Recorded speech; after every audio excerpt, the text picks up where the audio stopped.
Radhë parë, e falenderoj për ftesën për të marrë pjesë në këtë simpozium dhe më lejoni që vërtet të përshëndes organizatorët edhe atyre njerëzve që folën këtu, intelektualet të Kavajës,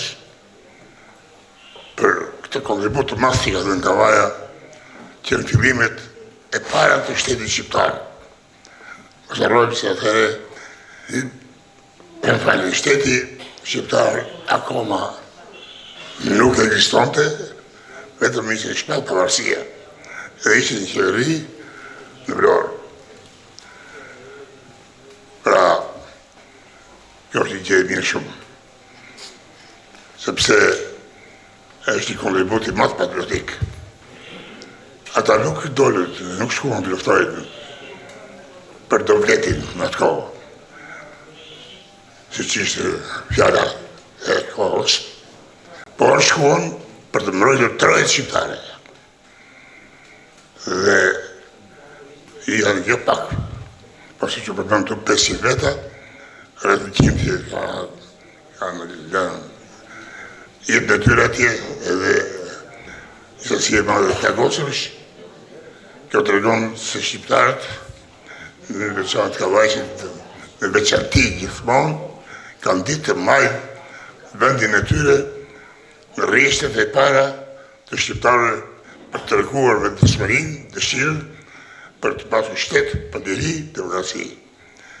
Dhe unë vërtet djeva me shumë korrektje punë e zotërive këtu, që kanë punuar dhe kanë fundamentuar për të nxjerrë fakte dhe të dhëna të cilat edhe nuk jenë. E do bëhet shumë mirë që të botohen sigurisht këto dhëna në që të gjelen analet e historisë të qytetit tonë. Duhet të them që shoh këtu shumë njerëz të nderuar, për fat keq shumë pak të ri.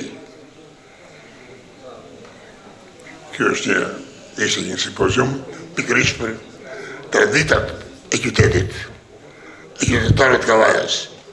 Edhe këto duhet të transmetohet të rive tanë, sepse edhe kohërat janë shumë të vështira. Dhe ka nevojë shumë që rinia t'i di, t'i njohë këto sakrificat të bashkëqytetarëve të tyre të hershëm, por njëkohësisht të paramartoset, të pajiset me këto vullnete, me këto cilësi, sepse kohërat nuk janë fare tjeta. Unë që ishë ushtarak, po të them që jemi në pragun e një luftës tretë. Inshallah kjo nuk ndodh, por shumë probleme, shumë gjëra, shumë situata janë krijuar që po të vazhdoj kështu, kam përshtypjen do jetë e pashkëndshme. Megjithatë, ne shqiptarët duhet të mbledhim mendjen, sigurisht ne jemi pjesë e popullit, po këtë ja them politikanëve tanë. Në këtë sallën tuaj, të mbledhim mendjen, të drejtojmë mendjen ashtu siç duhet. I falenderit.